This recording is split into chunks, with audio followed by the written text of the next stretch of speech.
নির্বাচনী মাঠে তোমার মতো করে তুমি খেলো, বেয়াদবি করলে আগুনের ফুল কি দেখতে পাবা।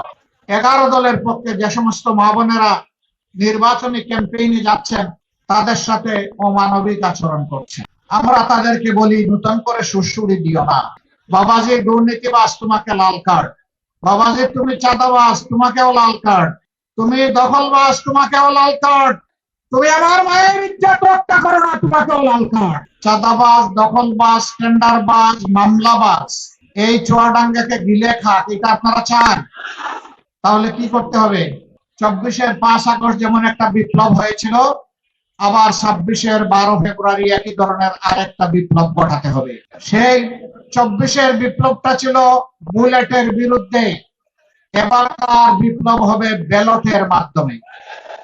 একদিকে দেশে ন্যায় এবং ইনসাফ কায়েম করার জন্য, দুর্নীতি মুক্ত বাংলাদেশ গড়ার জন্য, আধিপত্যবাদের কবল থেকে বাংলাদেশকে মুক্ত করার জন্য, চাঁদাবাজি এবং হয়রানিমূলক রাজনৈতিক পুরানা বস্তা পচা ব্যবস্থাকে তছনছ করে দেওয়ার জন্য এই নির্বাচনে 11 দল 22টি হাত আমরা একত্রিত হয়েছি।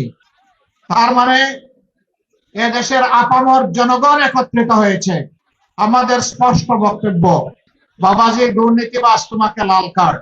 বাবাজি তুমি চাঁদাবাজ, তোমাকেও লাল কার্ড। তুমি দখলবাজ, তোমাকেও লাল কার্ড।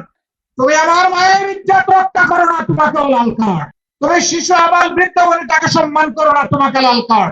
এদেশে ফ্যাসিজমকে লাল কার্ড, চিরতরে লাল কার্ড। সম্মানিত ভাইয়েরা, একটু আগেই আজকে সভাপতি বলে গেছেন, কোন কোন জায়গায় দিশেহারা কেউ কেউ জনগণের বুটে প্রত্যাখ্যাত এবং পরাজিত হওয়ার ভয়ে আমাদের 11 দলের পক্ষে যে সমস্ত মা বোনেরা নির্বাচনী ক্যাম্পেইনে যাচ্ছেন তাদের সাথে অমানবিক আচরণ করছে, অভদ্র আচরণ করছে। আমরা তাদেরকে বলি নতুন করে সুড়সুড়ি দিও না। আমাদেরকে পরীক্ষা করার কিছুই নেই। দলটি এমন, তার কর্মীরা এমন, তার শুভাকাঙ্ক্ষীরা এমন, তাদেরকে যারা ভালোবাসে তারা এমন যে হিমালয় পর্বতের সামনেও তারা মাথা নত করে না। তারা শুধু মাথা নত করে আল্লাহ সুবহানাহু ওয়া তাআলার দরবারে। সুতরাং আমাদের ধৈর্যের পরীক্ষা নিও না। মনে রাখবা, আমাদের জীবনের চাইতে আমাদের মা বোনদের ইজ্জতের দাম আমাদের কাছে অনেক বেশি। সুতরাং বেয়াদবি করলে আগুনের ফুল কি দেখতে পাবা। কাউকে আমরা ছেড়ে কথা বলবো না।